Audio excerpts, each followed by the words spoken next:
언제나 넘치옵니다. 괴로움과 죄만 없는 곳, 나 비록 여기 살아도 빛나고 높은 저곳을 날마다 바라봅니다. 내 주여 내 발붙드사 그곳에 서게 하소서. 그곳은 빛과 사랑이 언제나 넘치옵니다.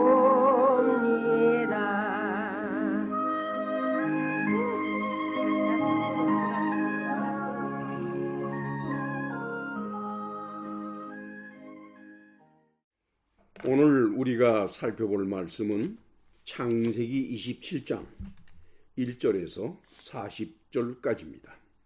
오늘 본문 말씀을 살펴보기 전에 먼저 지난주 33회 설교에서 틀리게 말씀드린 것이 발견이 돼서 이를 교정하는 순서를 먼저 갖도록 합니다.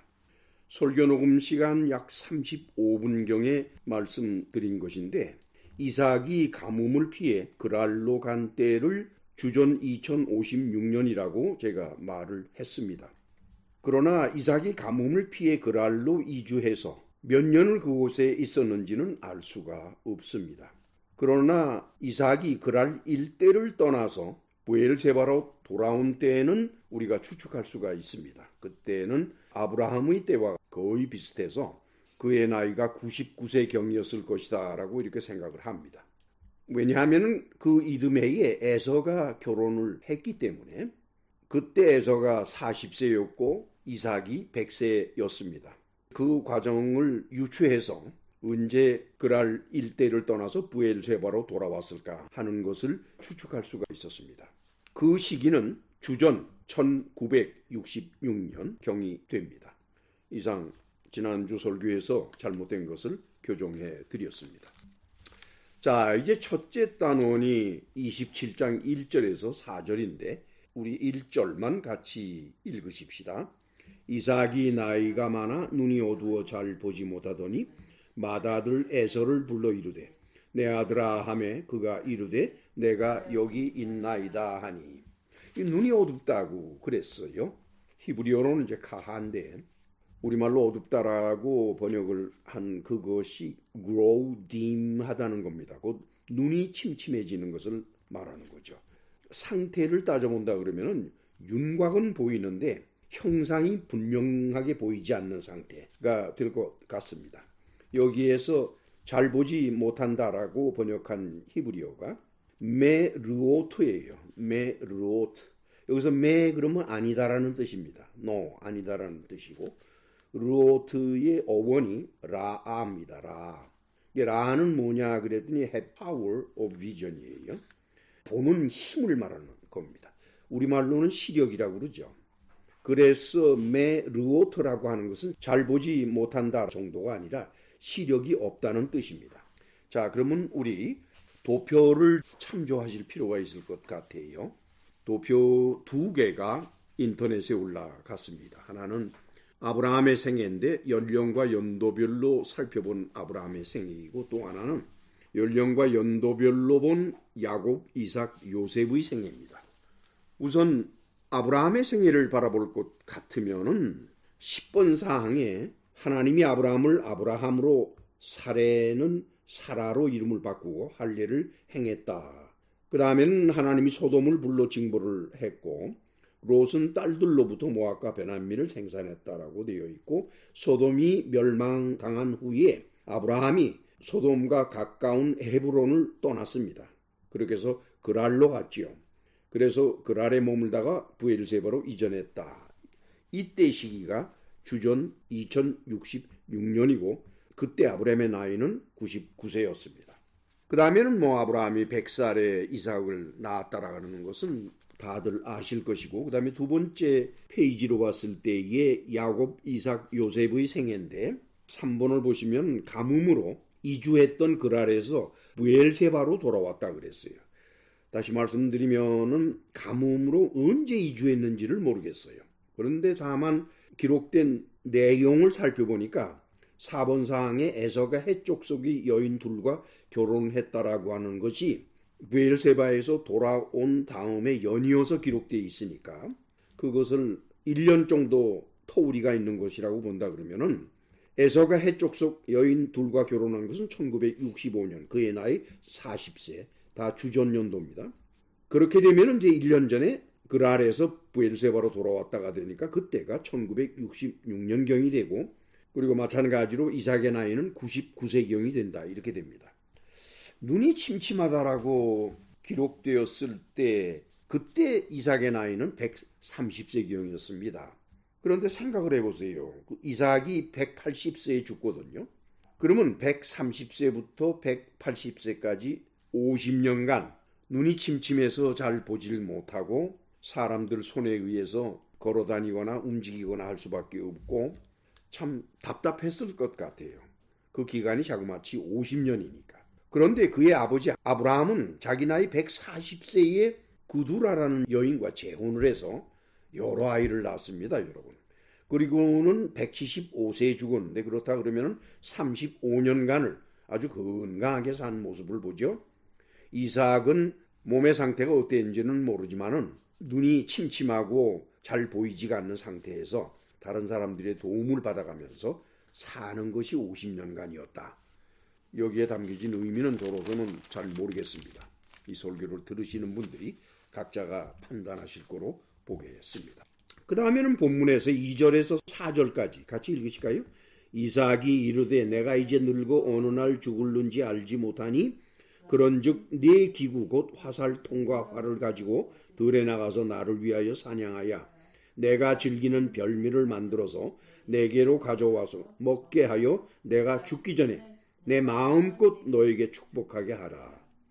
여기에서 보니까 이제 늙어서 어느 날 죽을는지 알지 못한다고 그랬죠. 그런 사람이 50년을 더 살았습니다. 참 우리말에 그 골골 80이란 말이 있지요. 그런 느낌이 좀 드는 말씀입니다. 1절에서 여기서 맏아들이라고 이렇게 번역을 했어요. 그런데 이제 맏아들이라고 번역한 그 히브리어가 베노 하 가돌이에요.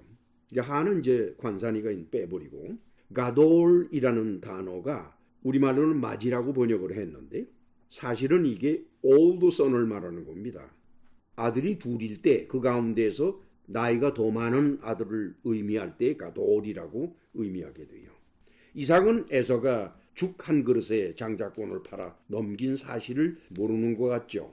글쎄요, 알면서도 이러는지 이거는 잘 모르겠습니다. 그러나 아이들이 잉태 중에 있을 때에 리브가에게 하신 하나님의 말씀은 아마 알고 있었을 것이라고 생각을 해요. 우리 다 같이 창세기 25장 21절로 23절이 되겠습니다만 같이 읽으실까요? 이삭이 그의 아내가 임신하지 못하므로 그를 위하여 여호와께 간구하매 여호와께서 그의 간구를 들으셨으므로 그의 아내 리브가가 임신하였더니 그 아들들이 그의 태 속에서 서로 싸우는지라 그가 이르되 이럴 경우에는 내가 어찌할꼬 하고 가서 여호와께 묻자온데 여호와께서 그에게 이르시되 두 국민이 네 태중에 있구나. 두 민족이 너의 복중에서부터 나누이리라. 이 족속이 저 족속보다 강하겠고 큰 자가 어린 자를 섬기리라 하셨더라.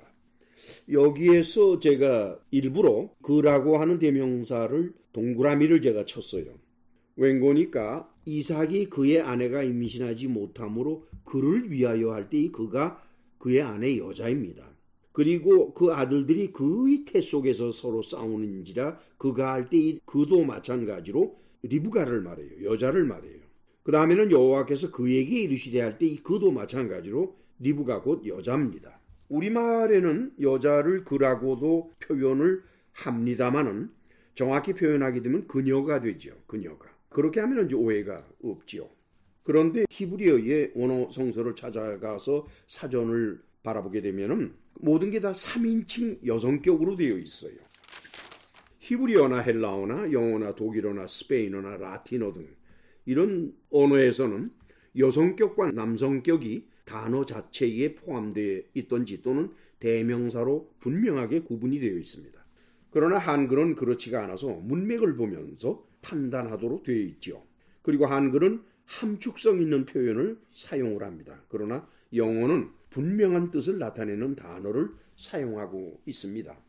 한글 성경 번역에도 이러한 현상은 큰 차이가 없는 것 같습니다. 방금 읽은 창세기 25장에서는 그라고 번역될 것이 아니라 그녀라고 번역이 되는 것이 오해가 적겠지요. 물론 그 내용을 아는 사람이라 그러면은 그라고 하나 그녀라고 하나 똑같다 이렇게 보긴 하겠습니다만은, 그러면 하나님께서 리브가에게만 말씀하셨다고 했을 때 이 말씀을 리브가가 남편인 이삭에게 말하지 않았을까요? 전 그렇게 보기가 어렵습니다. 웬거니까 이삭이란 사람은 보통 부인을 사랑하는 사람이 아니에요. 아내가 임신을 하도록 하나님께 간구하면서 기도했던 사람입니다. 이런 사람, 또 이런 두 부부의 관계에 있어서 리브가가 하나님께 들은 말씀, 그것을 전하지 않았을 리가 없을 것입니다. 그런데 놀라웠게도 이삭은 이 여호와의 말씀을 무시했던지 또는 잊었던 것 같습니다. 오늘의 본문 말씀을 바라보게 되면은 장자 축복을 하려던 때의 이삭의 나이가 130세경이지요. 그리고 야곱과 에서의 나이가 70세경입니다. 이삭은 자그마치 70년 동안 야곱과 에서 두 자식을 키우면서 그 중에 누가 장남의 위치에서 집안을 이끌어갈 제목인지 그거 모를 리가 없습니다, 여러분. 그런데 이삭은 에서가 사냥해온 짐승들을 먹는 맛에 빠졌는지 어쨌는지 자기의 후손이 하나님의 언약을 지켜나가는 사명에 대한 아버지의 역할을 잊고 있는 것 같아요. 오늘의 본문을 바라보면 그런 느낌이 확연하게 듭니다. 4절을 다시 같이 읽으실까요? 내가 즐기는 별미를 만들어 내게로 가져와서 먹게 하여 내가 죽기 전에 내 마음껏 너에게 축복하게 하라. 설명을 드리지 않아도 이 말씀이 의미하는 것이 어떤 정황인지는 잘 아실 겁니다. 그래서 이미 30년 전에 해쪽 속의 여인들과 임의로 결혼을 해서 여호와가 아닌 이방신들의 우상을 집안에 끌어들인 페이륜의 자식인데 그에게 장자 축복을 하겠다라고 하는 사람이 바로 이삭이라는 사람이옵시다. 이 사람은 참으로 무책임하고 사려가 없다라고 볼 수밖에 없는데, 리브가의 입장에서 남편이 그와 같은 행동을 한다 그러면은 그냥 두고 볼 여자가 누가 있겠습니까? 리브가는 생각을 했습니다. 아이들을 잉태했을 때 여호와께서 주신 말씀을 평생도록 간직하면서 그리고 두 아들이 지난 70여 년간 살아온 모습을 지켜본 리브가로서는 이거는 잘못되고 있다라고 생각할 수밖에 없겠죠. 만약 에서가 장자 축복을 받아서 집안을 이어받으면 아브라함과 이삭에게 주신 여호와의 언약은 그들의 적복한 후손에게서 이루어질 수 없다는 것을 잘 알고 있었습니다. 아무리 봐도 에서는 이삭의 가문을 이끌어갈 사람이 아닙니다. 야곱이 그 가문을 이끌어갈 가장 적법한 사람이죠. 자, 이제 둘째 단원을 살펴보도록 합니다. 27장 5절에서 13절인데 5절 같이 읽으실까요? 이삭이 그의 아들 에서에게 말할 때 리브가가 들었더니 에서가 사냥하여 오려고 들로 나갔다 이렇게 되어 있죠. 전에도 말씀을 드렸습니다만은 이 사람들은 천막에서 살고 있습니다. 집을 지어서 살 수가 없어요. 내 땅이 없기 때문에. 따라서 그들에게 있어서 방음이라는 것은 뭐 당치도 않은 일이죠. 그리고 사람이 눈이 어두워지거나 귀가 어두워지거나 하면은 말소리가 커지게 돼 있어요. 따라서 리브가가 엿들으려고 일부러 노력하지 않아도 이삭이 에서에게 한 말은 다 들리도록 돼 있는 겁니다. 그 다음 6절에 7절 같이 읽으실까요? 리브가가 그의 아들 야곱에게 말하여 이르되 네 아버지가 내 형 에서에게 말씀하시는 것을 내가 들으니 이르시기를 나를 위하여 사냥하여 가져다가 별미를 만들어 내가 먹게 하여 죽기 전에 여호와 앞에서 너에게 축복하게 하라 하셨다 이랬어요. 리브가는 먼저 야곱에게 사태의 심각성을 알려줍니다. 그리고 야곱은 그때로부터 50여 년 전에 에서가 죽 한 그릇을 얻어먹기 위해서 장자의 권리를 자기에게 팔아넘긴 사실을 결코 잊을 리가 없을 것이고, 그리고 야곱은 어머니와 가까운 사이였으니까 그 사실을 분명히 어머니에게 말씀을 드렸을 것이다. 저는 그렇게 생각을 합니다. 자, 이제 심각하게 됐습니다. 8절에서 10절을 같이 읽으실까요? 그런즉 내 아들아 내 말을 따라 내가 너에게 명하는 대로 염소떼에 가서 거기서 좋은 염소 새끼 2마리를 내게로 가져오면 내가 그것으로 네 아버지를 위하여 그가 즐기시는 별미를 만들리니 네가 그것을 네 아버지께 가져다 드려서 그가 죽기 전에 너에게 축복하기 위하여 잡수시게 하라. 남편의 입맛이야 부인이 가장 잘 알겠지요. 그래서 리브가는 가장 온건한 방법으로 문제를 풀어 나가려고 합니다. 그런데 여기서 이 말씀을 살펴가면서 분명히 해두어야 할 사실이 있는데 자식에 대한 부모의 축복이나 저주가 현실화되도록 여호와께서 이루어 주신다는 것, 그것을 우리가 인정을 해야만 됩니다. 물론 이 세상에는 수없이 많은 축복과 저주가 있지요. 따라서 그것들 중에는 여호와 하나님께서 상관하시지 아니하시는 것들이 아마 거의 대부분이다 라는 사실도 우리는 잊어서는 안 될 겁니다. 우리 다 같이 시편 109편 17절에서 18절을 같이 읽으실까요? 그가 저주하기를 좋아하더니 그것이 자기에게 임하고 축복하기를 기뻐하지 아니하더니 복이 그를 멀리 떠났으며 또 저주하기를 옷 입듯 하더니 저주가 물같이 그의 몸속으로 들어가며 기름같이 그의 뼛속으로 들어갔나이다 그랬죠. 수없이 많은 저주가 하나님과는 상관이 없는 것들이 너무나도 많아서 오히려 그런 저주를 자주 하는 사람은 그 저주가 자기 자신에게 되돌아온다는 그런 것이 바로 시편 기자의 고백입니다. 그런가 하면 잠언 26장 2절 같이 읽으실까요? 까닭없는 저주는 참새가 떠도는 것과 제비가 날아가는 것 같이 이루어지지 아니하느니라. 까닭없는 저주, 가끔들 보면은 참 저주를 쉽게 하는 사람들 많이 봐요. 그런 사람들은 자기가 저주했기 때문에 라고 할진 몰라도 또 저주하고 나면 속이 좀 시원하겠죠. 그러나 그런 저주는 이루어지지가 않습니다. 부질없는 일들입니다. 이 당시 여호와께서는 온 우주를 창조하신 분이지만은 오직 아브라함과 이삭만의 하나님이셨습니다. 그 뜻이 무엇인지는 여러분들이 잘 아실 겁니다. 그리고 야곱 곧 훗날 이스라엘로 불려지는 자와 그 후손의 하나님이시었습니다. 따라서 나머지 족속들, 그 이스라엘 민족 외의 나머지 족속들, 그리고 사람들에게 있어서 그들의 하나님은 여호와가 아닙니다. 이것은 분명히 알아야만 됩니다. 대홍수 이후에 수많은 부족들에게 수많은 모습을 가지고 하나님으로 섬김을 받아왔고 또 여러 가지 종교를 만들어서 역시 하나님으로 섬김을 받아온 자가 있는데 그가 바로 사단입니다. 따라서 사단은 이들의 하나님 행세를 해왔죠. 이 사단이 자기를 하나님으로 섬기는 자들의 축복과 저주를 어떻게 처리하는지에 대해서는 저는 아는 바가 없습니다. 다만 진실된 여호와를 하나님으로 믿고 섬기는 자들에게 있어서 축복과 저주를 여호와께서 받으신다는 것은 알고 있습니다. 그러나 여호와께서 받으신 그 축복과 저주를 어떻게 처리하시는지에 대해서는 저로서는 잘 알지를 못합니다. 오늘의 본문에서 리브가는 남편 이삭의 축복과 저주가 여호와에 의해서 현실화된다는 것을 확실하게 믿고 있는 사람이었기 때문에 이와 같은 행동을 지금 하고 있는 것입니다. 이때 그 모든 상황을 분명히 여호와 하나님께서 보셨을 텐데 하나님이 어떠한 마음을 가지고 계셨을까 참 궁금하기도 하지요. 자, 이제 본문으로 다시 돌아와서 11절에서 13절을 같이 읽으실까요? 야곱이 그 어머니 리브가에게 이르되 내 형 에서는 털이 많은 사람이요 나는 매끈매끈한 사람인즉 아버지께서 나를 만지실진데 내가 아버지의 눈에 속이는 자로 보일지라 복은 고사하고 저주를 받을까 하나이다.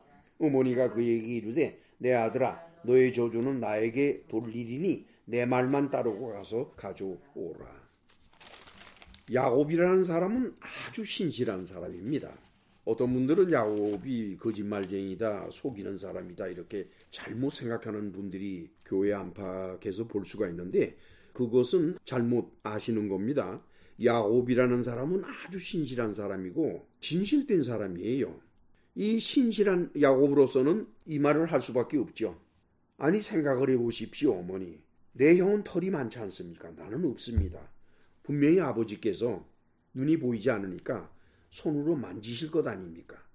그럼 내가 털이 없으면 금세 발각이 될 텐데 그러면 복은 고사하고 저주를 받게 될 텐데 그 어떡하시려고 그럽니까? 라고 하니까 어머니 리브가가 뭐라 그러는 거니? 만약에 너 아버지가 저주하면 내 그 저주를 나에게로 돌리겠다. 참 엄청난 믿음이라고 볼 수 있죠. 셋째 단원은 27장 14절에서 29절이 옳시다. 자, 14절에서 17절을 같이 읽으실까요? 그가 가서 끌어다가 어머니에게로 가져왔더니 그의 어머니가 그의 아버지가 즐기는 별미를 만들었더라. 리브가가 집안 자기에게 있는 그의 맏아들 에서의 좋은 의복을 가져다가 그의 작은 아들 야곱에게 입히고 또 염소 새끼의 가죽을 그의 손과 목의 매끈매끈한 곳에 입히고 자기가 만든 별미와 떡을 자기 아들 야곱의 손에 주었다. 이렇게 돼 있어요. 리브가는 남편 이삭이 즐기는 별미를 지금까지 만들어 온 사람입니다. 그러니까 누구보다도 더 맛있게 만들 수가 있겠지요. 그리고 리브가는 야곱이 이삭에게 에서로 인정되도록 무척 애를 쓰는 모습을 봅니다.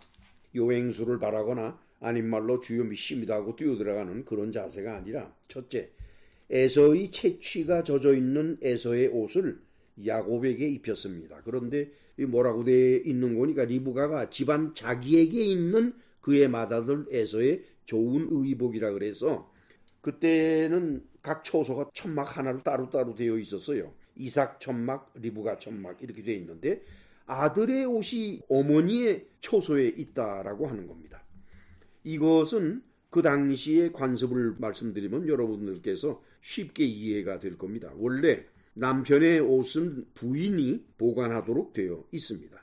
따라서 아들이 결혼하지 않았을 경우에는 그 아들의 옷을 어머니가 보관하게 되죠. 그런데 에서는 장가간 지 자그마치 30년이 된 사람입니다.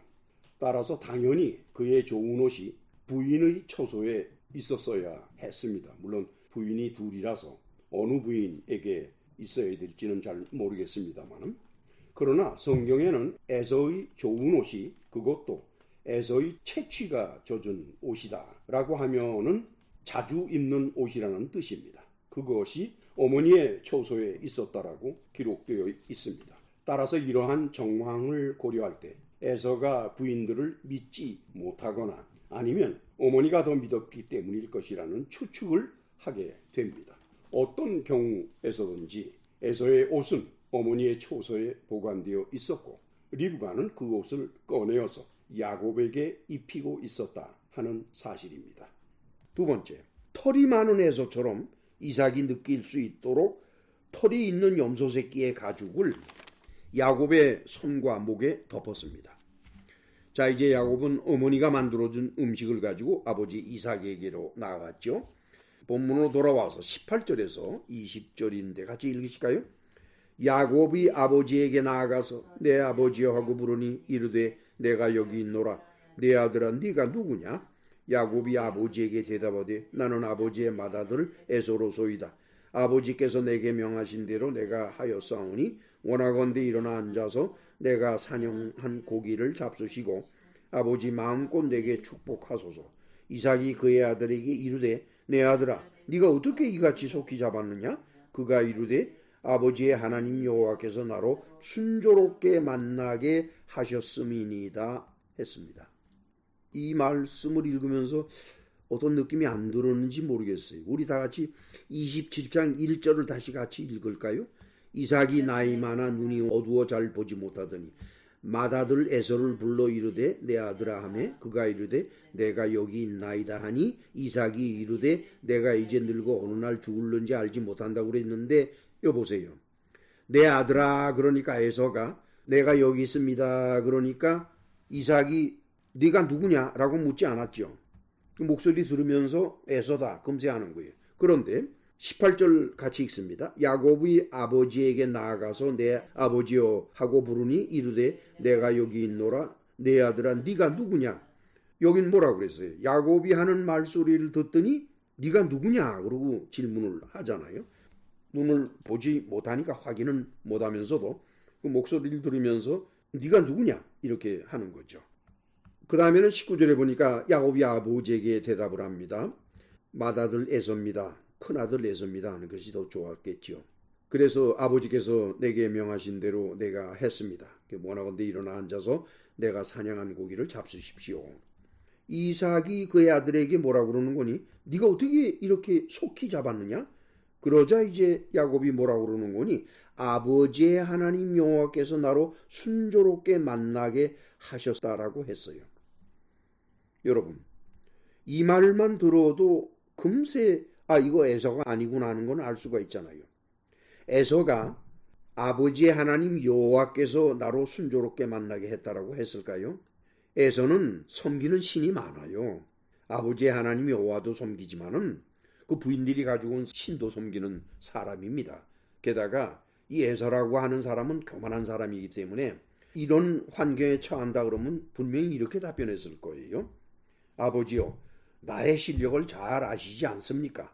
제가 나가서 좋은 솜씨로 순식간에 잡아왔습죠. 이렇게 얘기를 하겠지요.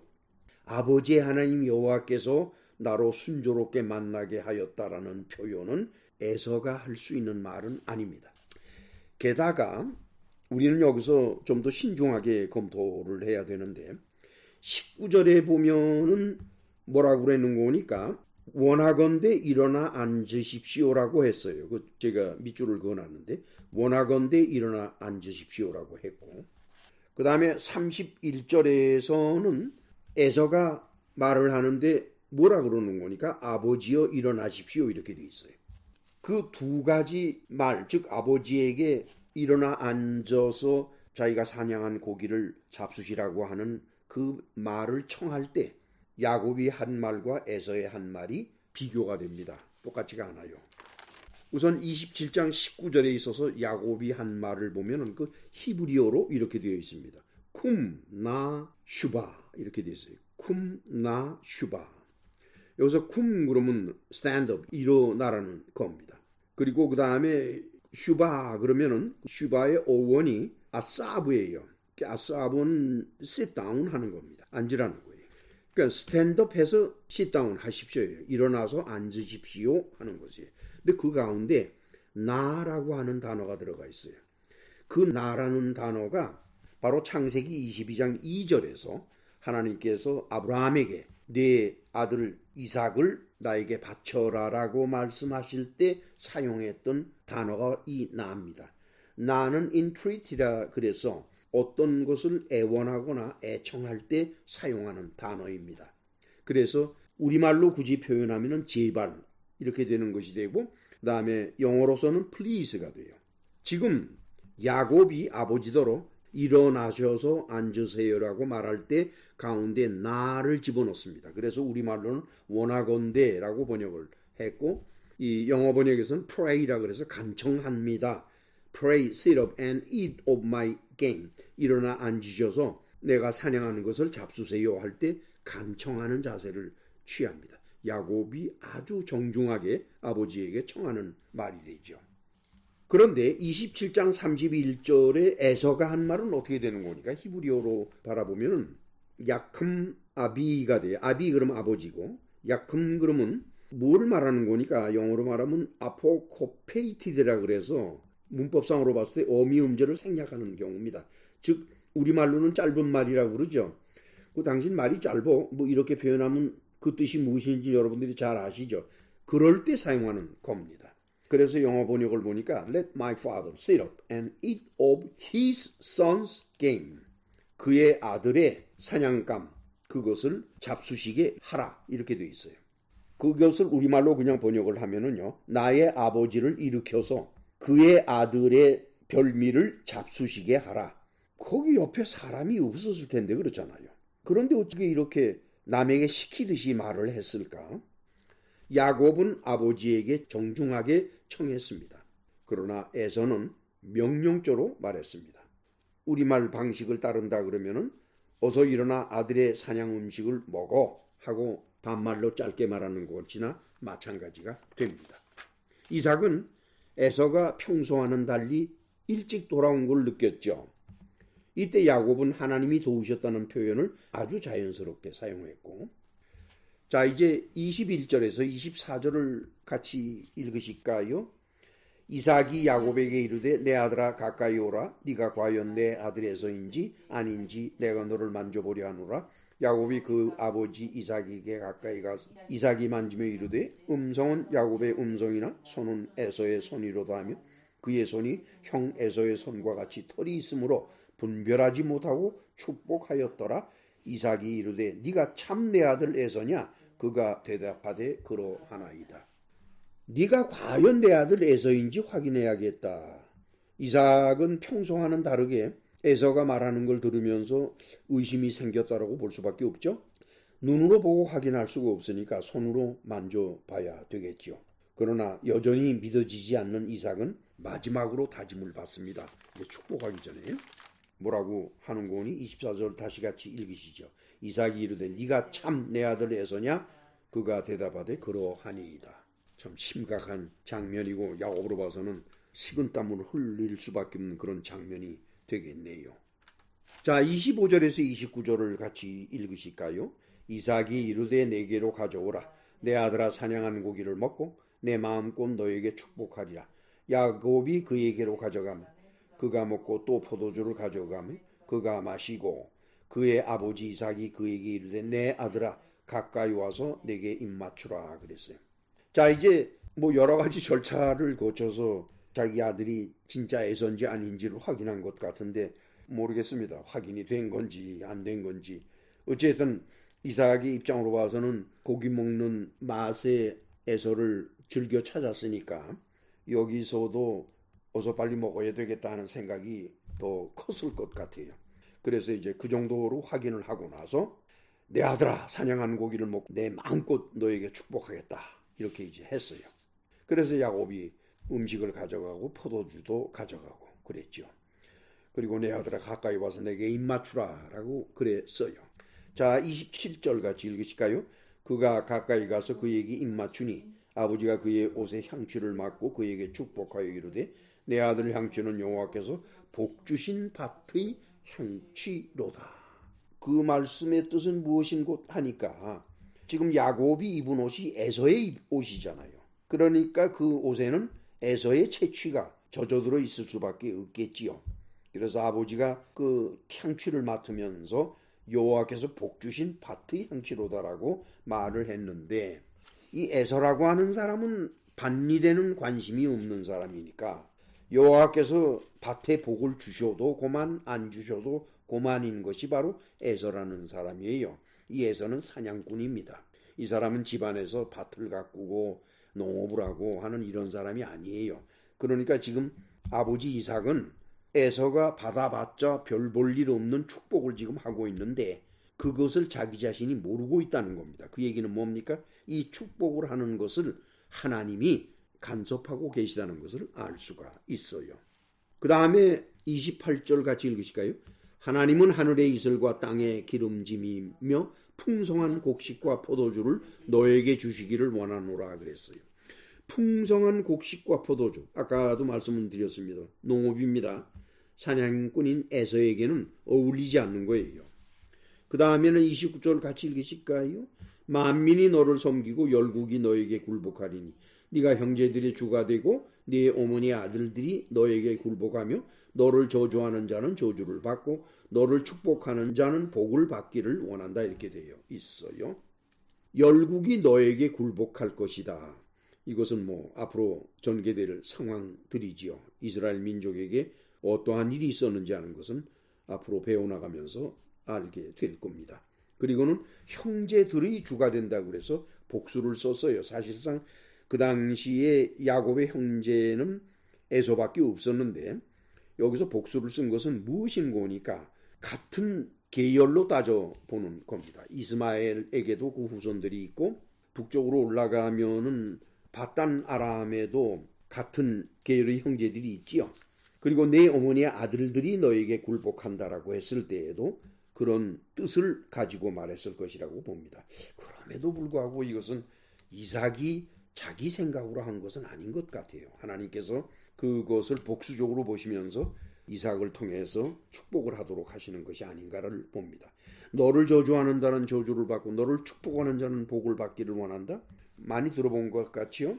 창세기 12장 1절에서 3절입니다. 같이 읽으실까요? 여호와께서 아브라함에게 이르시되 너는 너의 고향과 친척과 아버지의 집으로 떠나 내가 너에게 보여줄 땅으로 가라. 내가 너로 큰 민족을 이루고 너에게 복을 주어 네 이름을 창대하게 하리니 너는 복이 될지라.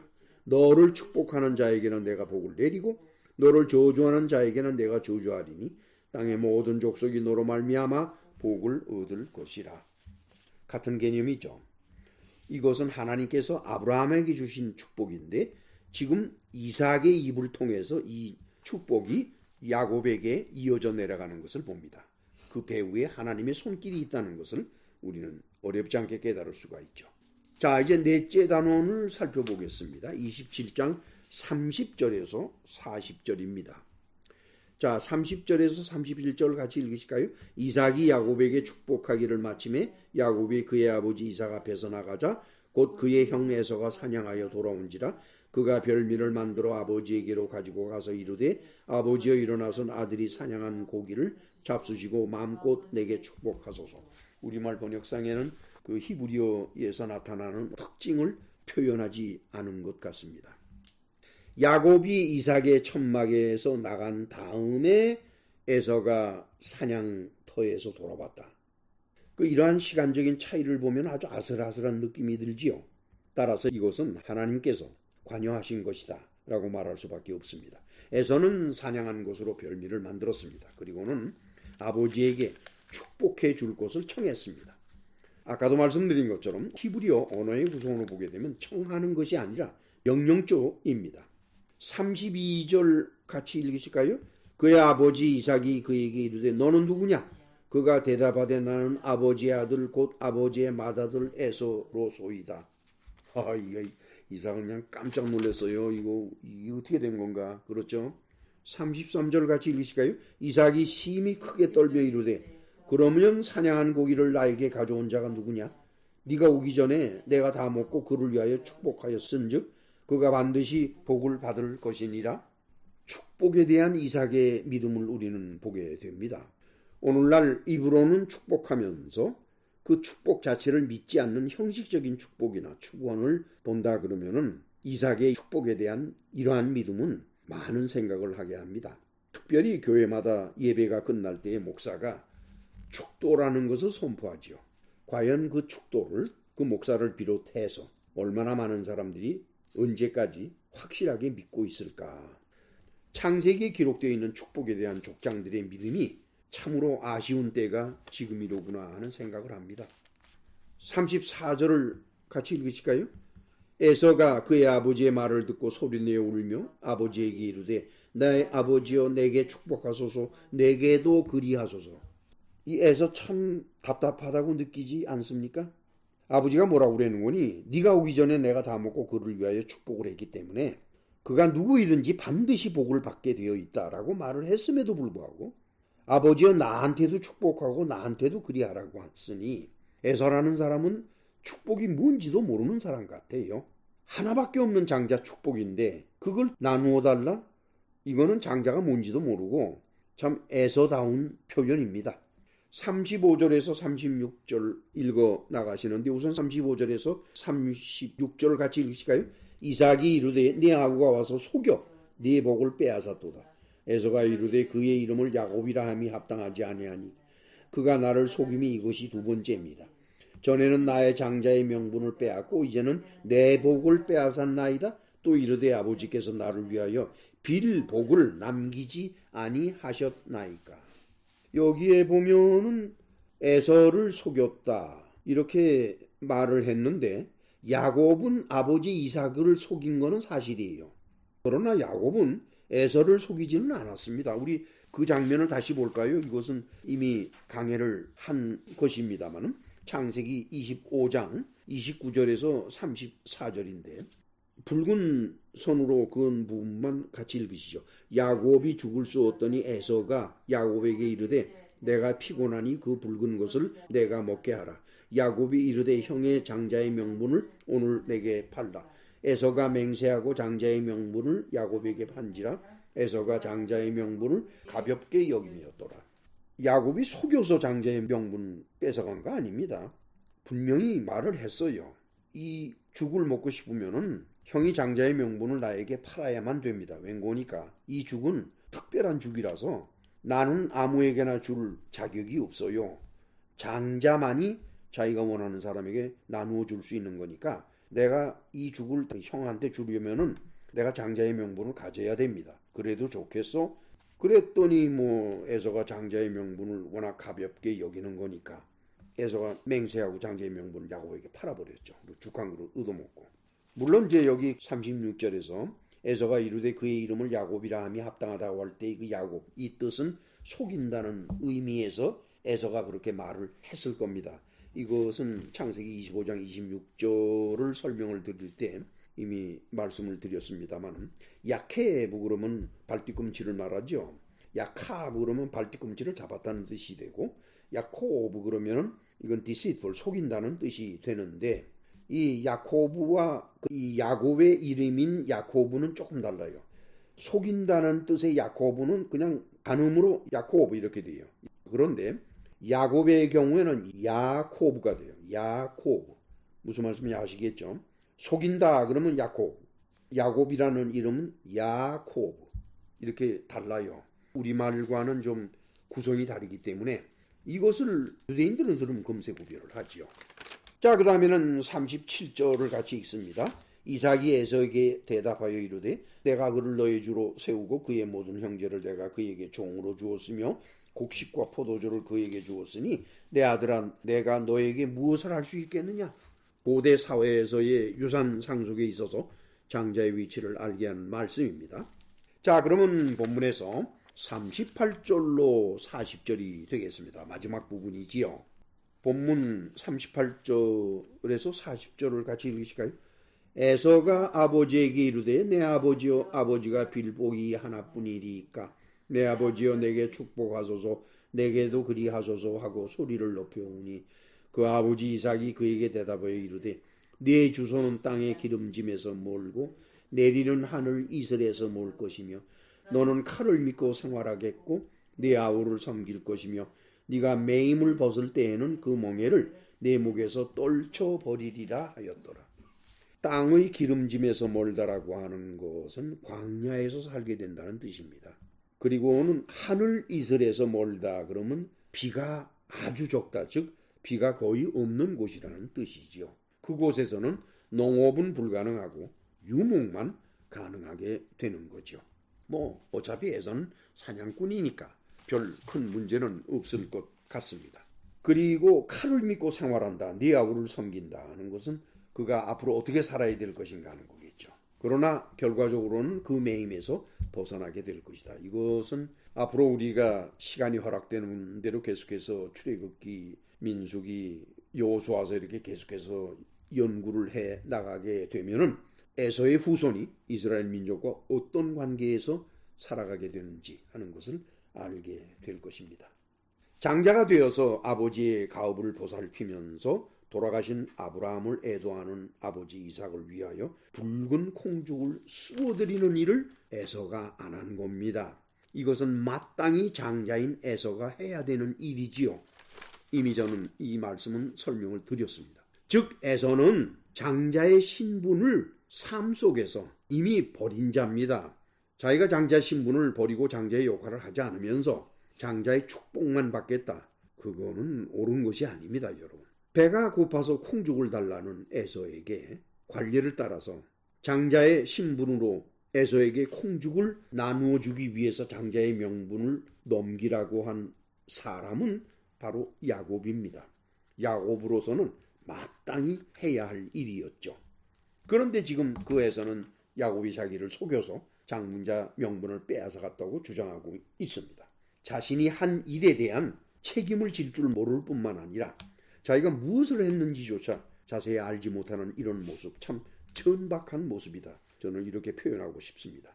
세상 역사가 끝나고 하나님이 창조하신 모든 것들이 불로 태워져서 소멸된 후에 하나님의 아들이 심판주가 되어서 단 한 번에 모든 인간들에게 행해지는 최후의 심판을 표현할 때도 그 결과를 예수께서는 어두운 곳으로 쫓겨나서 이를 갈게 될 것이라고 말씀을 하셨어요. 어두운 곳으로 쫓겨나서 이를 갈게 될 것이다. 자신의 잘못을 깨닫지 못하고 또 자신의 잘못을 인정하지 못한 채 억울하다 억울하다라고 하는 그런 사람, 이를 간 그 모습을 예수께서는 말씀하셨죠. 우리 다 같이 요한계시록 20장 12절로 15절이 되겠습니다. 같이 읽으실까요? 또 내가 보니 죽은 자들이 큰 자나 작은 자나 그 보좌 앞에 서 있는데 책들이 펴 있고 또 다른 책이 펴졌으니 곧 생명책이라. 죽은 자들이 자기 행위를 따라 책들에 기록된 대로 심판을 받았다 그랬죠. 보십시오. 자기 행위를 따라 책들에 기록된 대로 심판을 받는 겁니다. 최후의 심판은 각 사람이 평생토록 한 말과 행동과 마음가짐과 그 모든 것들이 기록되어 있는 책의 내용대로 심판을 받게 되는 거지, 다른 사람의 것을 내가 대신 심판받거나 착오로 심판받을 염려가 전혀 없다는 거예요. 그러면서 13절에 바라보니 그 밑줄 긋은 부분만 보게 됩니다. 각 사람이 자기의 행위대로 심판을 받고 계속 읽습니다. 사망과 음부도 불못에 던져지니 이것은 둘째 사망 곧 불못이라. 누구든지 생명책에 기록되지 못한 자는 불못에 던져지더라. 그런가 하면 마태복음 13장의 36절로 43절까지가 되겠는데, 마태가라지 비유에 관한 것인데요. 여기서 마찬가지로 붉은 선으로 밑줄 그은 부분만 읽으시겠습니다. 좋은 씨를 뿌리는 이는 인자요, 같은 세상이요, 좋은 씨는 천국의 아들들이요, 가라지는 악한 자의 아들들이요. 가라지를 뿌린 원수는 마귀요, 추수때는 세상 끝이요, 추수꾼은 천사들이니 인자가 그 천사들을 보내리니 그들이 그 나라에서 모든 넘어지게 하는 것과 또 불법을 행하는 자들을 거두어내어 불문불에 던져 넣으리니 거기서 울며 이를 갈게 되리라. 그때 의인들은 자기 아버지 나라에서 해와 같이 빛나리라. 귀 있는 자는 들으라. 이를 가는 겁니다. 억울하다 억울하다 그래요. 의인은 책망이 있을 때 회개를 합니다. 내가 잘못했습니다라고. 그러나 죄인은 책망을 하면은 반발을 해요. 내가 뭘 잘못했다고 그러냐고. 그것은 오늘날 살아있는 이 세상도 똑같습니다. 그리고는 특별히 기독교 교회를 이끌어가는 목사나 신부에 대해서는 보다 특별한 심판을 하시겠다고 했어요. 같이 우리 야고보 3장 1절 읽으실까요? 내 형제들아, 너희는 선생된 우리가 더 큰 심판을 받을 줄 알고 선생이 많이 되지 말라. 여기 선생이라고 말하는 것은 가톨릭에서는 신부가 될 것이고 개신교에서는 아마 목사가 될 것입니다. 그러니까 더 큰 심판을 받게 될 테니까 그 목사 되려고 애를 쓰지 말고 신부 되려고 애 쓰지 말라. 그 뜻입니다. 그 다음에는 마태복음 24장인데 44절에서 51절로 좀 깁니다만 역시 밑줄 그은 부분만 같이 읽도록 하십니다. 너희도 준비하고 있으라. 생각하지 아니한 때에 인자가 오리라. 충성되고 지혜 있는 종이 되어 주인에게 그 집 사람들을 맡아 때를 따라 양식을 나눠줄 자가 누구냐. 주인이 올 때 그 종이 이렇게 하는 것을 보면 그 종이 복이 있으리로다. 만일 그 악한 종이 마음에 생각하기를 주인이 더디 오리라 하여 동료들을 때리며 술 친구들과 더불어 먹고 마시게 되면 생각하지 않은 날 알지 못하는 시각에 그 종의 주인이 이르러 엄히 때리고 외식하는 자가 받는 벌에 처하리니 거기서 슬피 울며 이를 갈미 있을 것이라. 목사나 신부는 더한 책임이 있습니다. 그 사람들은 교인들에게 하나님의 말씀인 성경을 자세하게 항상 가르쳐야만 됩니다. 때를 얻든지 못 얻든지 항상 가르쳐야 됩니다. 만약에 그 일을 게을리하고 세상 얘기나 하고 그리고 교회를 조직사회같이 하나의 비즈니스로 그렇게 이끌어간다 그러면은 그 사람은 바로 악한 종이 돼서 그 마음에 생각하기를 주인이 더디 오리라. 종말에 관해서 생각조차 안 하는 거지요. 그런 사람들이 되고 마는 것입니다. 오늘의 본문에서와 같이 죽 한 그릇에 그 귀한 장자 명분을 팔았고 또 그 당연한 결과로 장자 축복마저 잃어버려 놓고 나서는 여전히 자신의 잘못을 인정하지 않고 이를 갈고 있는 에서의 그 모습이 그로부터 1960년이 넘는 시기에 이 땅의 역사 속으로 오신 하나님의 아들의 말씀 속에서 심판을 받고서도 여전히 자신의 잘못을 깨닫지 못하는 자들의 모습으로 나타나고 있는 겁니다. 무슨 차이가 있어요? 장자의 명분을 팔고 장자의 축복을 잃어버려 놓고 나서 자신의 잘못을 인정하지 않는 에서나 오늘날 예수 그리스도의 말씀을 듣지 않고 따르지 않고 행하지 않고 살다가 끝내 심판을 받고 나서도 여전히 자신의 잘못을 깨닫지 못하는 자들이나 무슨 차이가 있겠습니까? 그래서 그들은 어두운 곳에 버려져 이를 갈게 될 것입니다. 이처럼 장자 축복을 받지 못한 에서는 여전히 자신의 잘못을 인정하지 않은 채 야곱을 해치려고 이를 갈고 있었습니다. 그러나 모든 인간에게 최후의 심판을 예비하신 하나님의 손길은 택함받은 야곱을 보호하셨습니다. 이 모든 내용들은 앞으로 창세기를 강해해 나가는 과정에서 아주 자세하게 우리는 살펴보게 될 것입니다. 따라서 하나님의 자녀로서 이 세상에서 택함을 받은 진실한 그리스도인들은 자신에게 해를 끼치는 모든 불의와 부정한 일에 대항해서는 안 됩니다. 그냥 놔두세요. 당하고 사는 것이 억울하다고 생각하지 마세요. 원수는 우리가 갚는 것이 아니라 하나님이 갚아주시는데 하나님이 원수를 갚으실 때는 심판이라는 엄격한 절차를 거쳐서 갚으시게 될 겁니다. 때가 이르면 그동안 불의한 방법으로 의인을 괴롭혔던 세상 권력이 하나님의 아들의 심판을 받고 영원한 불못에 들어갈 것이라고 하는 것을 우리는 잊어서는 안 될 것입니다. 오늘 우리는 에서의 모습을 보면서 이러한 일들이 반드시 이루어질 것이라는 확신을 다시 갖게 됩니다. 기도합시다. 전능하시고 자비로우신 하나님 아버지, 사실상 죄 없으면서도 당하고 살아야 되는 사회적인 구성과 또한 정치, 경제적인 모든 여건들이 원망스러울 때가 참으로 많습니다. 그러나 에서가 이와 같이 장자 축복을 놓치게 되는 것처럼 그들도 하나님의 마지막 심판이 있을 때에 당연한 형벌을 받을 것으로 우리는 믿고 아무리 억울한 일과 부당한 일을 당할지라도 이에 저항하거나 그러지 말고 순종하면서 살아가다가 마지막 심판 때에 하나님의 손길을 우리가 함께 보는 그런 영광을 누릴 수 있도록 은혜를 베풀어 주심을 감사하오며 예수 그리스도의 이름으로 기도하옵나이다. 아멘. 하늘에 계신 우리 아버지여, 이름이 거룩히 여김을 받으시오며 나라의 마옵시며 뜻이 하늘에서 이룬 것 같이 땅에서도 이루어지이다. 오늘날 우리에게 일용할 양식을 주옵시고 우리가 우리에게 죄 지은 자를 사하여 준 것 같이 우리의 죄를 사하여 주옵시고 우리를 시험에 들게 하지 마옵시며 다만 악에서 구하옵소서. 대개 나라와 권세와 영광이 아버지께 영원히 있사옵나이다. 아멘.